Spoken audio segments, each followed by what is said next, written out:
हमारे आज के इस आयोजन के मुख्य अतिथि राजस्थान उच्च न्यायालय के न्यायाधिपति माननीय श्री विजय बिश्नोई साहब से कि आप अपना आशीर्वचन, आप अपना उद्बोधन प्रदान करें।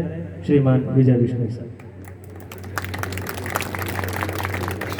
मंच पर विराजमान आचार्य श्री भागीरथ दास जी,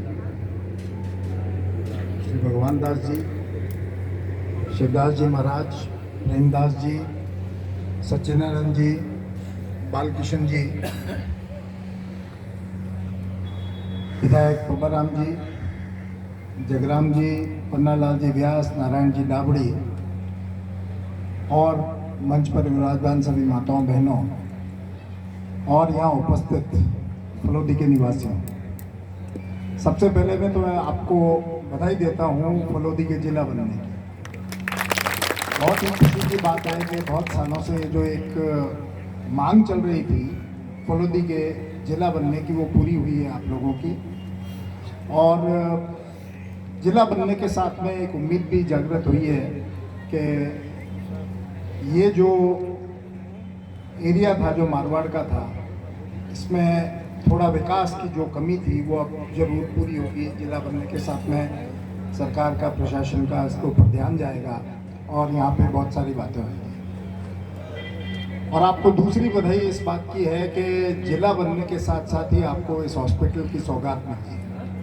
मारवाड़ हॉस्पिटल कई वर्षों से जोधपुर में तो डॉक्टर प्रशांत जी और रामनिवास जी सेवाएं दे रहे हैं, लेकिन अब यहाँ पर एक फलोदी में भी एक जिला स्तर का और सही कहें तो राष्ट्रीय स्तर का एक ये हॉस्पिटल इन्होंने यहाँ पे निर्माण किया। मैं उम्मीद करता हूँ कि इस हॉस्पिटल के अंदर सस्ता और अच्छा इलाज प्रत्येक नागरिक को मिलेगा। लेकिन अब हमको एक बात सोचनी है कि डॉक्टरों का जो महत्व था वो तो समाज में बहुत समय से हम महसूस करते आए हैं, लेकिन हमारी पीढ़ी ने और जो हमारे बाद की पीढ़ी है और चाहे हमारे से पहले वाली भी पीढ़ी है, उन्होंने डॉक्टर का जो महत्व है वो हमको पता चला कोरोना काल के। जिस तरह से, जैसा कि विधायक महोदय ने, पब्बाराम जी ने बताया कि भाई भाई को नहीं कर रहा था, बेटा बाप को नहीं पहचान रहा था, रिश्तेदार पास जाने में घबराते थे। उस वक्त जो सेवाएं जो डॉक्टरों ने पूरे देश के अंदर और पूरे विश्व के अंदर दी है, वो एक ऐसा उदाहरण है जिसके लिए ये एक कहावत चरितार्थ होती है कि डॉक्टर भगवान का रूप। अपनी जान पर खेलकर जिस तरह से इन्होंने लोगों का इलाज किया, वह एक उदाहरण है। और इस बात को ध्यान में रखते हुए हमारी भी कुछ जिम्मेवारी बनती है। अक्सर अखबार में भी न्यूज़ पढ़ते हैं, देखते भी हैं कि किसी बीमार व्यक्ति को अस्पताल में ले जाया जाता है, अस्पताल में ले जाते हैं और उसके साथ में जो उसके रिश्तेदार होते हैं और कोई जो लोग होते हैं, वो चाहते हैं कि तुरंत इलाज अभी का अभी हो। कई बार ऐसा भी होता है कि बीमार ज़्यादा होता है, बचने की उम्मीद कम होती है, डॉक्टर कोशिश करते हैं लेकिन उसके बाद में बचा नहीं जा सकता, तो वहाँ पे फिर हॉस्पिटल के अंदर हंगामा शुरू होता है कि ये डॉक्टर ने लापरवाही कर दी, इसने मार दिया, इसने ये कर दिया।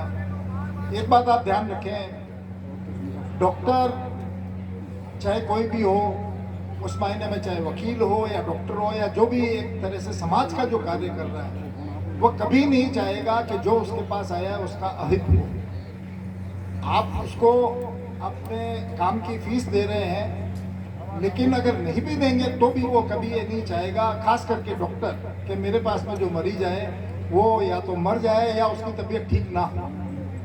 ऐसे बहुत सारे अपवाद आपको मिल जाएंगे, लेकिन आम तौर पर ये देखा गया है कि डॉक्टर अपनी तरफ से पूरी कोशिश करते हैं। तो यही आप सब लोगों से गुजारिश है, आप अपने मरीज को वहाँ पर लेकर के जाएं।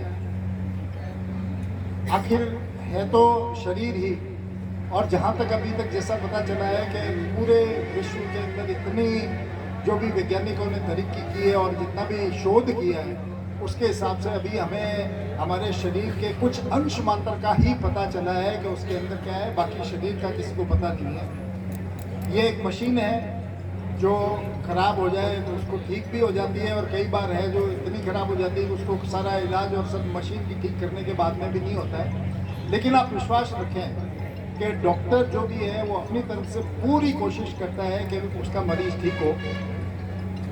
कुछ बातें, कुछ शिकायतें आती है कि डॉक्टर ने अननेसेसरी इलाज कर दिया, डॉक्टर ने उसका बहुत ज़्यादा पैसा ले लिया, इतना इलाज कर दिया, इतना इलाज कर दिया।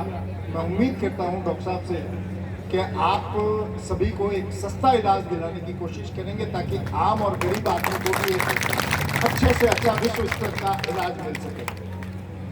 बाकी अपने यहाँ पे तो कहावत है कि डॉक्टर कितना भी अच्छा इलाज कर दे, बिना पूछे कि भाई वो तेरे इलाज को फिर ठीक हो तो कई रुपया 10,000 लागे, डॉक्टर करे वो कौन लागे, तो रुपया बताई रुपया 10,000 में तैयार हो जाओ।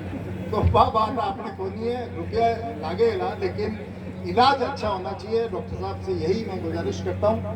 बहुत साल से जब ये डॉक्टर साहब ने हॉस्पिटल नहीं खोला था, और जब ये मथुरा दास माथुर हॉस्पिटल में वहाँ पर जब ये पीजी कर रहे थे, उसके बाद में जब नौकरी कर रहे थे, तब से मैं इनके संपर्क में हूँ। बड़े ही सरल स्वभाव के व्यक्ति हैं और अपना पूरी जी जान लगा देते हैं मरीजों के इलाज में। मैं उम्मीद करता हूँ कि फलोदी की जनता को एक बहुत ही अच्छा इलाज यहाँ पर ये इलाज मुहैया कराएंगे पूरी जनता को, और आपके सबका बहुत स्वास्थ्य रखेंगे, स्वास्थ्य का बहुत ध्यान रखेंगे।